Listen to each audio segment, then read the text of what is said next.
Oh, so, ready for this. This Oh. is one of those stories that just grabs you. It's like, whoa, how did this even happen? Yeah, it's got so many layers, right? It all started with this couple, John Wagner and Leslie Pope, in Pennsylvania. They went out to eat, had what they said was just awful service at this place called the Lehigh Pub. I mean, we've all been there, haven't we? Totally. But here's the thing. There's this mandatory service fee on their bill. 16 bucks, 35 cents. Right. And they were like, nope, not paying that because the service was so bad. And boom, suddenly it's theft charges. In national news, everyone's talking about it. People going crazy online about tipping culture. And you got to wonder, how did something like this even get so big? That's what we're diving into today. Like, what really went down at the Lehigh Pub? What are the legal ins and outs of this whole thing? And, how does the media machine turn a story like this into a national obsession? So let's actually start by going back to the beginning. It was John and Leslie, right? And they were out with a bunch of friends. 6 friends, yeah. Yeah. A group of 8 total. You'd think with a big group like that, service would be at least decent. Like, they wouldn't want to mess up a big tables order, right? You'd think so. But, sometimes things just go sideways. Well, according to John and Leslie, it was way worse than just sideways. They said they waited over an hour just for their food to get to the table. And Leslie was saying she had to keep getting up to get her own drink refills. Couldn't even get anyone to bring her silverware. So basically, they felt like they were getting totally ignored. And to top it off, that mandatory service fee, like we were talking about, shows up on the bill. Which, isn't that different from a tip? Well, yeah, it is actually. A regular tip, you decide how much to give based on your experience. But a mandatory service charge, it's already set, kind of like a built-in fee.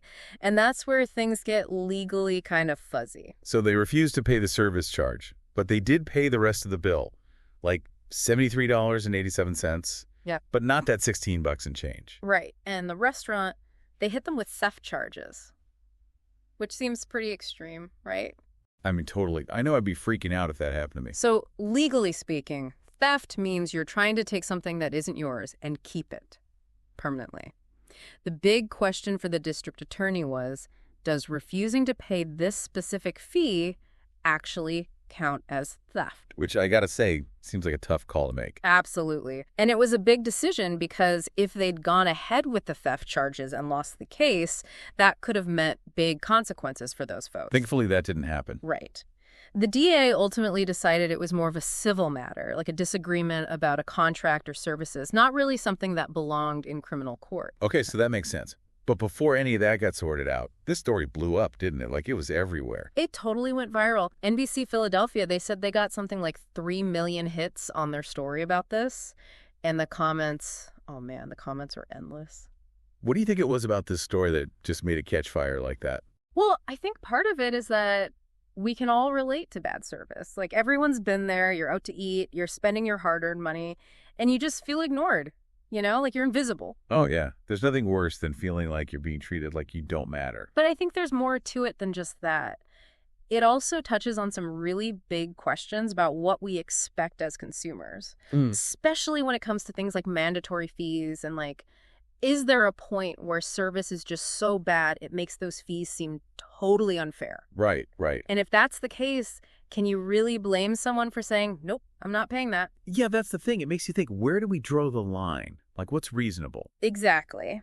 And of course, the story gets even more complicated because you've got the Lehigh Pub's attorney coming out and saying, hold on, this isn't how it happened. This couple, they're not telling the whole story. So then it's like, who do you believe? Right. It becomes a he said, she said kind of thing where it's impossible to know for sure what actually happened. Which, in a way, is kind of the perfect storm for social media. Oh, absolutely. People love to take sides, and this story gave them the perfect opportunity to do that. But let's not lose sight of the big issue here. All of this, it really boils down to tipping culture. It does. I mean, this case sparked a massive debate about when tipping is expected, when it's deserved, and like we were talking about before, when it crosses over into a legal gray area. Like, we all know tipping is pretty much the norm here in the U.S. But when does it become something that's legally enforceable? Especially with these mandatory service charges. And that's where things get tricky. Legally, there's a difference between a mandatory service charge and a traditional tip. They might not be treated the same way in court, and honestly, I think a lot of people don't realize that. Yeah, I didn't really think about that until this whole thing happened. And the thing is, this case, It could set a precedent for how these kinds of situations are handled going forward, so it's worth paying attention to. It definitely makes you stop and think. Yeah. So let's step back for a second. What are the big takeaways here? I mean, this started with one couple and a bad experience at a restaurant, but it turned into this huge national conversation about, well, everything, really. It's about consumer rights, service industry practices, media hype, you name it. And honestly, it's a little scary how fast something like this can take off, right? I know. And it reminds us that the information that's out there, it's not always accurate, especially on social media where things can get twisted and exaggerated so easily. So knowing all this, I got to ask, what would you have done if you were in John and Leslie's shoes? Ooh, that's a tough one. Would you have just paid the service fee? Or would you have taken a stand? You know, there's no easy answer to that. It depends on so many things. But I think the important thing is to be aware of your rights as a consumer and to know what those different charges on your bill really mean. Absolutely.